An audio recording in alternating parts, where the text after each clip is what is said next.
The American Dream. The concept was born in 1931, the brainchild of a man named James Truslow Adams. He described it as the dream of a better, richer, and happier life for all our citizens. But has that dream now traveled north? Is the American dream a dying dream and the Canadian dream a thriving one? That's what my next guest, Scott Gilmore, asserts, a former Canadian diplomat. Gilmore is now a contributor for the Boston Globe and a columnist for the Canadian magazine Maclean's. Welcome. Thank you. So you have a fascinating collection of data here. You point out that when you look at college degrees, 46% of Americans have them, but 59% of Canadians do. When you look at home ownership rates, 63% American, but 68% Canadian. When you look at life expectancy, 78.7 years in America, but 81.2 years in Canada. So higher life expectancy, higher home ownership, higher college degree, and even more vacation days. So everything looks better in Canada. Why?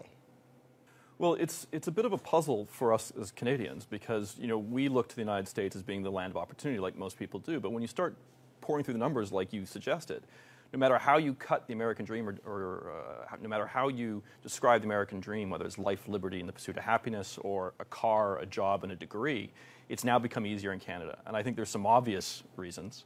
The healthcare system, for one. We don't have people going bankrupt because of healthcare costs, so our poor parts of the society can continue to thrive. Access to education is easier.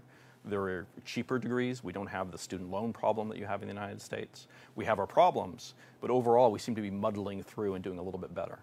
One of the things that you don't talk as much about here, but I'm sure you know about, is the social mobility indices that people look at. That is, if you are born into a lower strata of income, right. In Canada, you now have a much greater chance of moving up in one lifetime than you have in the United States. That's right. I mean, the American dream is based on this idea that you can pull yourself up by the bootstraps, you can rags to riches.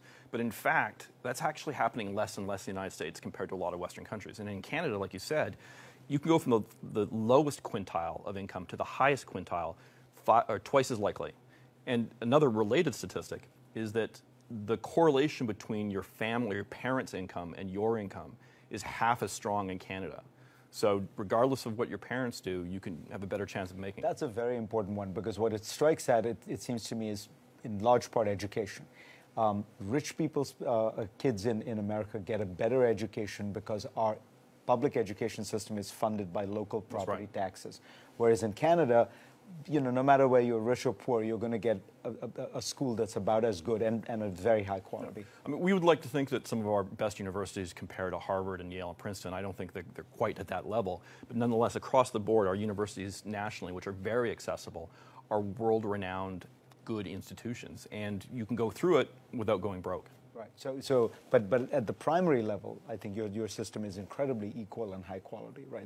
That's, to me, the big differentiator, whereas the American K through 12 system is really one where rich kids are in one universe and poor kids in a completely different world. Yeah, that's absolutely true. But I hesitate to be too glowing about it, because in Canada, our Indigenous community, our First Nations community, our Inuit, our Métis, are doing horribly according to those numbers. They don't have the same access to healthcare. They're not having the same access to universities and schools.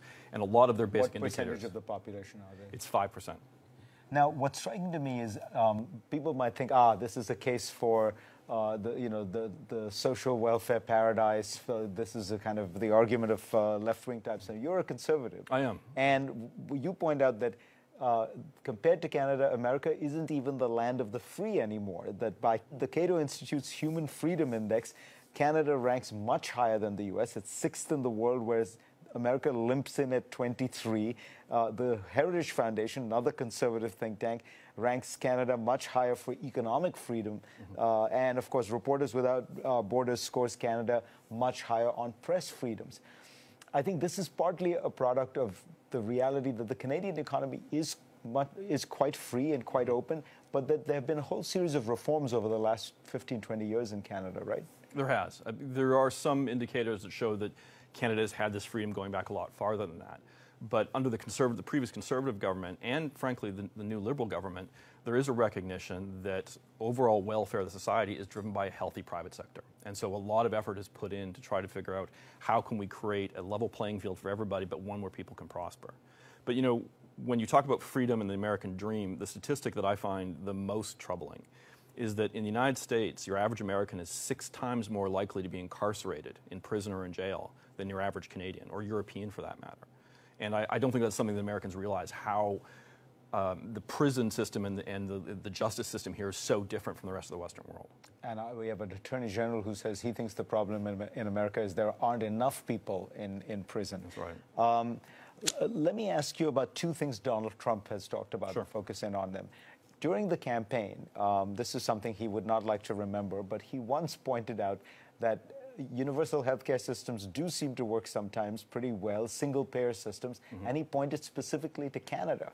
So you're a conservative, great free market advocate.